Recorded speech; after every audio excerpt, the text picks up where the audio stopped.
What is up, Starseeds? I am Sydalexandria, and today I am going to be talking about 15 things that made me cry out of remembrance while reading The Prism of LYRA. So I got the revised and updated version. Highly recommend this book. This is my first video talking about things that made me cry out of remembrance while reading a book, but there was 15 of them, so we're going to get into it. I actually made a TikTok video last night after I was done reading everything, the epilogue, the glossary, all of that, about the top 10 things, but really there's 15. I just could not fit them into a 3-minute video on TikTok. My TikTok is Sydalexandria if you are interested. Sydalexandria on YouTube is the name on TikTok. But I've got my handy dandy little notes here. So let's get into it.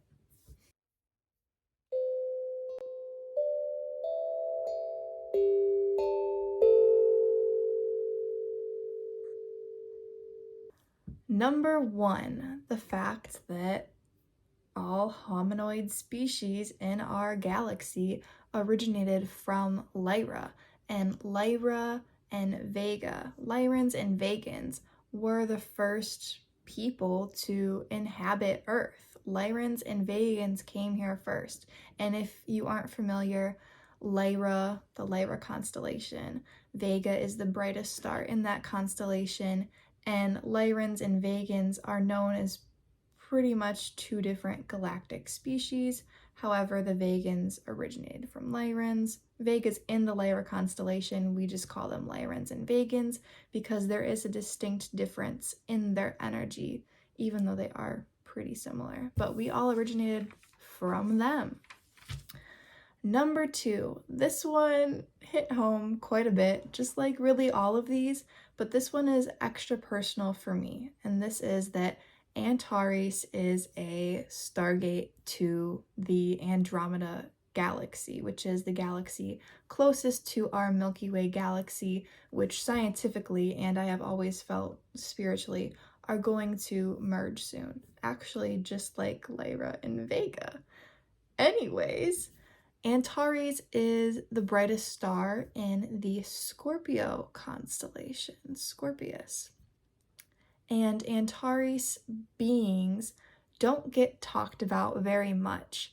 So when I had my most powerful meditative experience a few years ago on March 16th, I felt myself, my energy, I saw myself as this being. I got 2 different kind of visuals of this being with this bug-like skin in a hominoid form.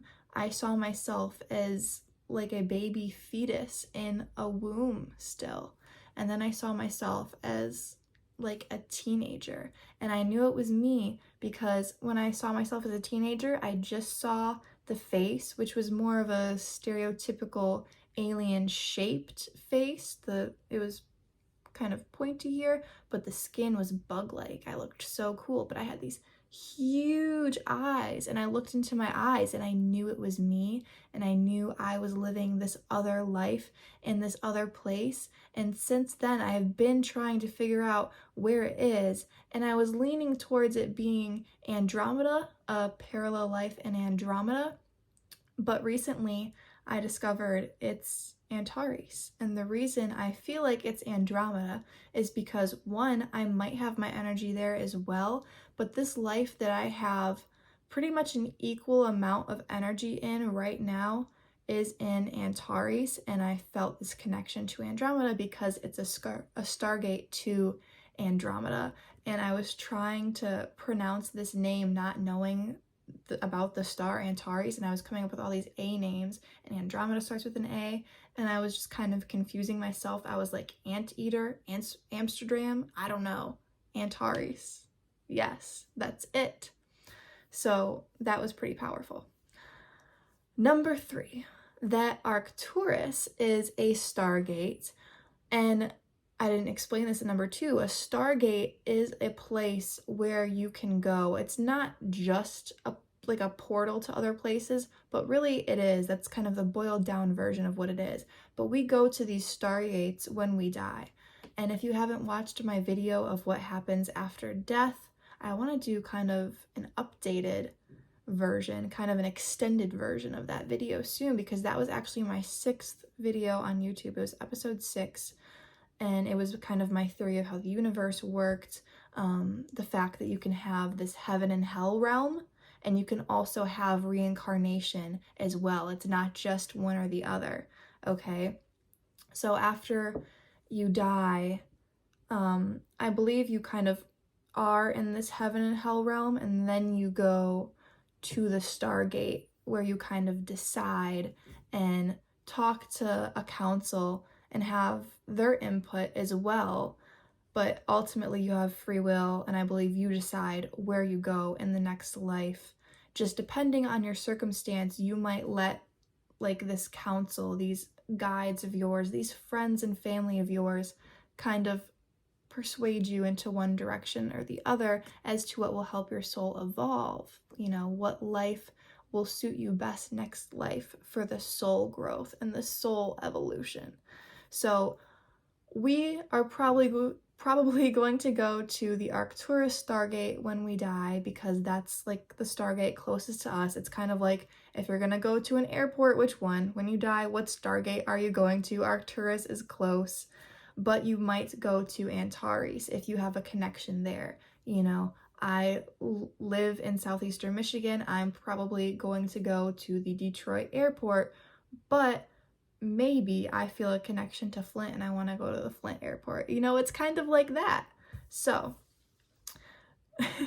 also the fact that Arcturian masters are under Mount Shasta.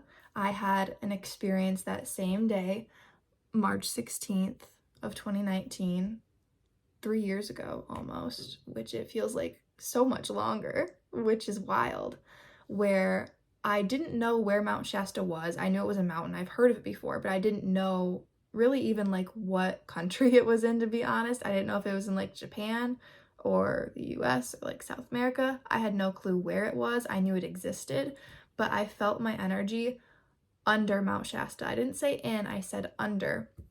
And I knew for a 100% fact that even though I was in my living room in Michigan, I was under Mount Shasta healing, and that beings were there, blue light beings, hybrid children, which we'll talk about later on in this video and I talk about on my channel as well. And there was all these different beings under Mount Shasta, and they were, you know, pretty amazed at the fact that I was a human, but I was conscious of the fact that I was there and I was kind of out of it. But they're like, hey, she knows she's here though, which is pretty uncommon for those humans, you know. Usually they just come, they don't know they're there, they go to a crystal bed, they heal, and then their energy, you know, goes back to what they're doing in life. But I was just walking around looking at everything, and they were like, whoa, human aware that she's here.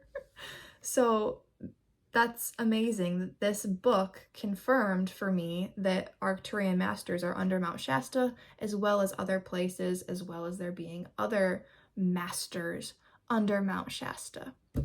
So, number 4, that Pleiadians are also involved in human abductions, not for the same purposes necessarily as other races, but they are involved. And if you watched my video on my hybrid ET daughter, I have a video on my hybrid son, Draco, and my hybrid daughter, Clairvoyance, who is a human, me, and extraterrestrial hybrid.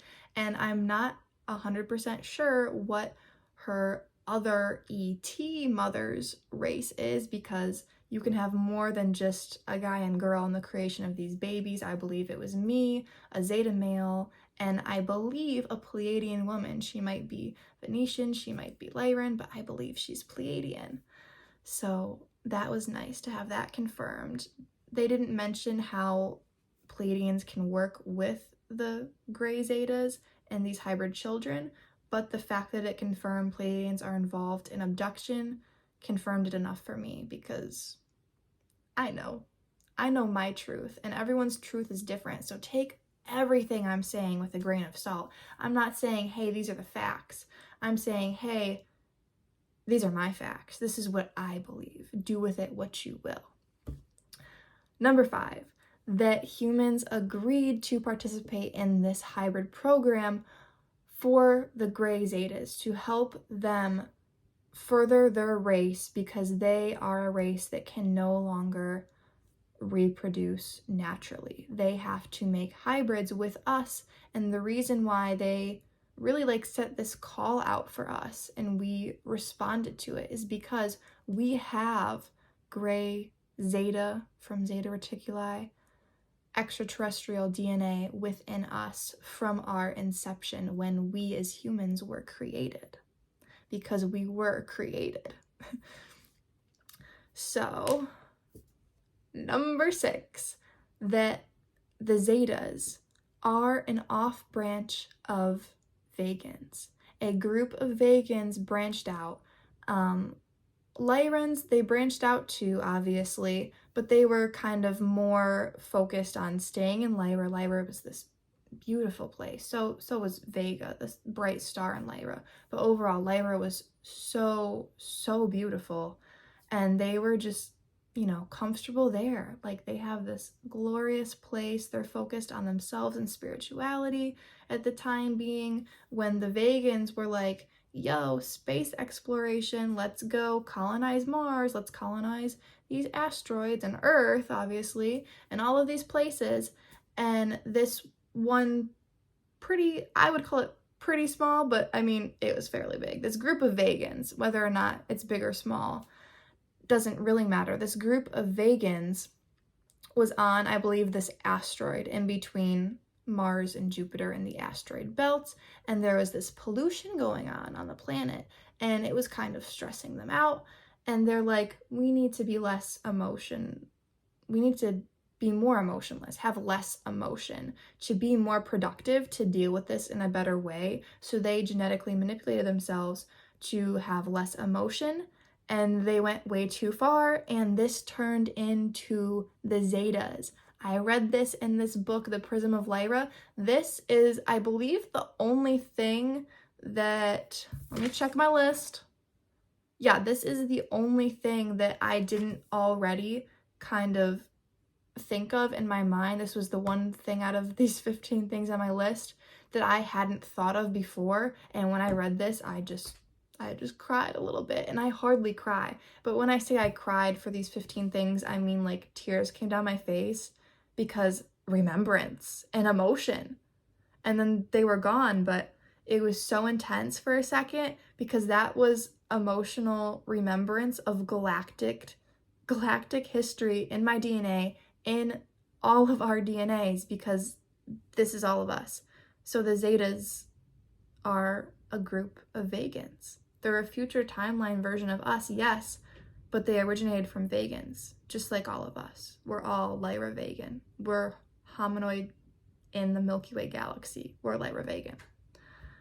So, number 7, Orion conflicts and the Black League. And I don't really want to get into this because I don't want this video to be too long, but the trauma from that. We all have, whether or not we've had incarnations in Orion or Lyra, doesn't necessarily matter, because we all still, even if we haven't had incarnations, if we have, it's going to be stronger. But we all have this imprint of trauma from Lyra, and then from the conflicts in Orion and all of that. Number 8, pyramids on Earth and how they align to Orion and how they are structured to represent these belt stars in Orion.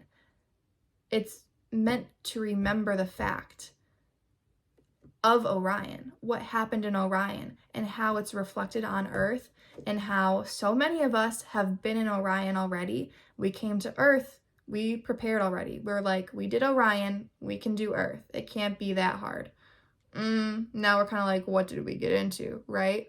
But the pyramids on Earth reflecting this energy of Orion through this symbolism of the Orion belt is to remember that.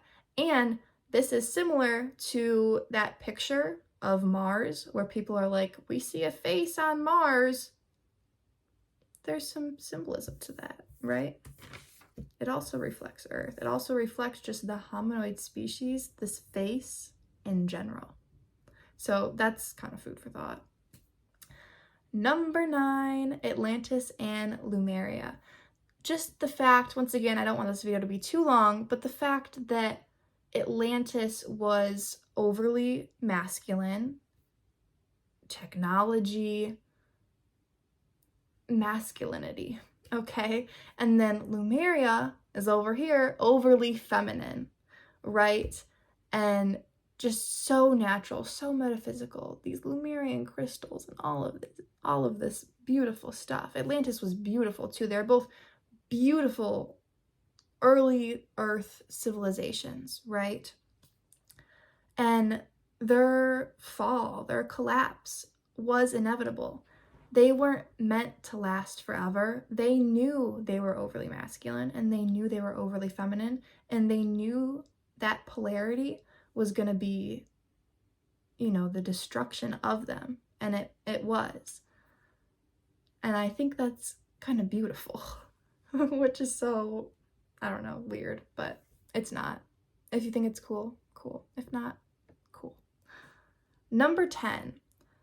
This is a little bit different, but this really hit home for me, just like this name in general, and I don't want to butcher the name. It's Enlil, and I feel like it's more like Enlili.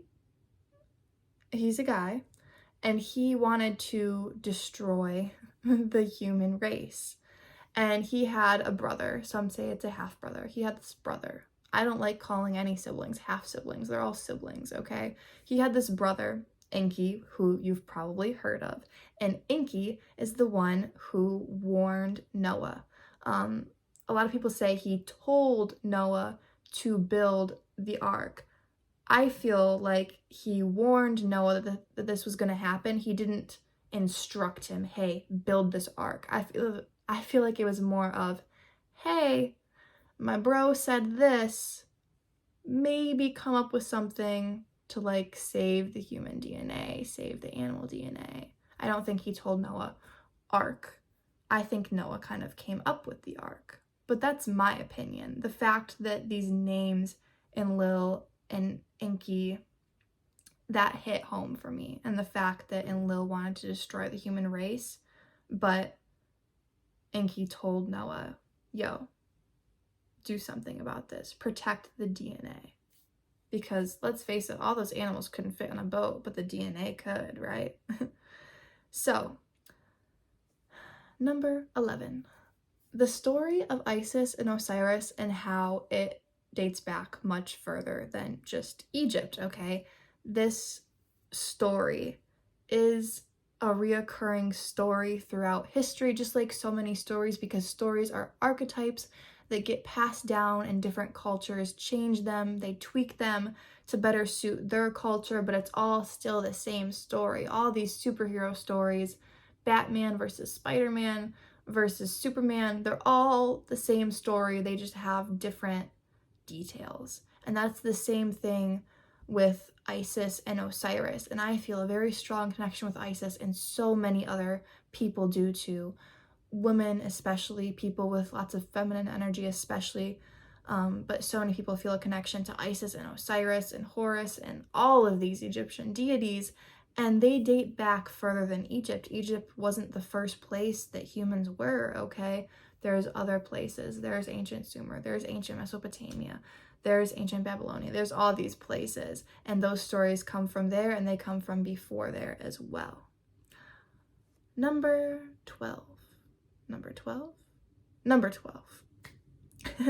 Negative Syrians. Okay, so this is interesting. I have always felt like there was kind of more negative Syrians, and oh, I wish I knew what that movie was called with the guy who was blue and the kind of larger head. he represents a negative Sirian in that movie, and I wish I knew what it was called. Man, I don't know. If I ever think of it, I'll put it in this video description, I promise, but I don't know if I'm gonna think of that movie. I watched it a couple times when I was a kid and like a tween. It's not a super old movie. It's not a super new movie. I would say probably like 10 years ago it came out, somewhere around there. Anyways, these negative Sirians, they felt like because Earth is so close, which we'll get into exactly how close in a little bit, because Earth is so close to Sirius, like so close, you guys. If you're looking from outer space, like they're the same spot. As you get closer, they get farther apart, obviously. So the Sirians were like, we're like the closest intelligent race to this planet. That pretty much means like it's our territory.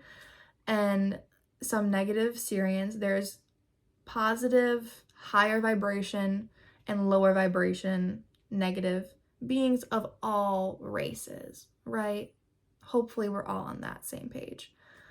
Well, the Lyrans and these other races were not going to let the Sirians get away with that, because no, that's just not how it played out. But the fact that these negative Sirians existed, and the fact that, you know, that emotion of we're close, so like it's theirs, I have like this remembrance of that feeling, and I feel like a lot of other people probably do too. That being said, I love Sirius, and not all Sirians are negative at all. Okay, had to throw that out there. Number 13. Sirius, Vega, and our star, the sun, Sol, are so close that if you are looking from outer space, you would think they're all in the same constellation or the same star system, because that's how close they are. Sirius is about 8 light years away from Earth, and Vega is about 14. We're super close. And light years away sounds far, but if you think about it, the universe is so vast, it's expanding exponentially, constantly. So 8 light years, 14 light years, that ain't nothing. All right. Number 14. This one also hit home, because I have always felt like Anunnaki and Sirius, they like are very similar in energy to me. Not so much in energy, but in appearance. Their like root is so similar to me. Like I've always felt like Anunnaki was a version of Sirius. Sirius was a version of Anunnaki. Nibiru is part of the Sirian star system as well. Nibiru is in our solar system. It is planet X, but because its orbit is so vast, okay, I believe it's a 36,000 or 39,000 year orbit. Comment down in the comments, okay? It's something like that. It takes a long time for Nibiru to come back around, because it's so wide and Sirius is so close. It's a part of the Sirian star system as well. It might orbit around planets in Sirius and then come back and orbit around us once it gets to that point in its orbit. Its orbit is so long that it goes that far. It's a part of both our star system, our solar system, and Sirius's, which is super cool. So Sirians and Anunnakis have this connection. And this brings me to my next point. Number 15, the final one, but the most important. The fact that humans have Grey Zeta, Lyran, Vegan, Orion, Arcturian, Pleiadian, Sirian, Anunnaki. We have all of this DNA, as well as so many others, right, within us, because we were created by the Anunnaki and all of these other races who are like, hey, our DNA too, you know, because everyone's trying to seed the earth. Everyone knows, ooh, earth is this gem, right? Everyone wants to seed the earth and do experiments on the earth. And I have always had this feeling ever since I got into the starseed thing that Africans have more Syrian and Anunnaki DNA. The fact that Syrian and Anunnaki go pretty much hand in hand makes a lot of sense to me, especially because of this fact. I've always felt like Asians have a bit more Arcturian DNA. This book said both of those things and confirmed my theory ever since I got into the starseed thing, which blows my mind a little bit, but it also just makes total sense. And there it said other things about how other extraterrestrial races had a larger percentage in certain human races' DNA.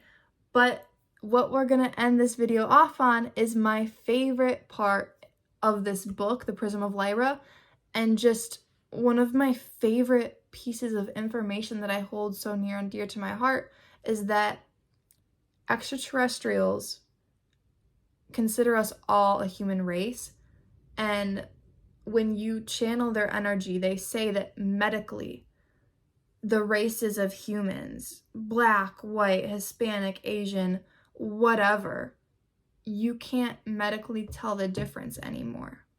You used to be able to. You can't even tell. Of course, you have certain DNA. You know, what am I? I'm a total mutt. My largest percentage is 26% Scandinavian, I think, and I'm like Italian and Irish and all of this stuff. I'm Middle Eastern, I'm Northern African.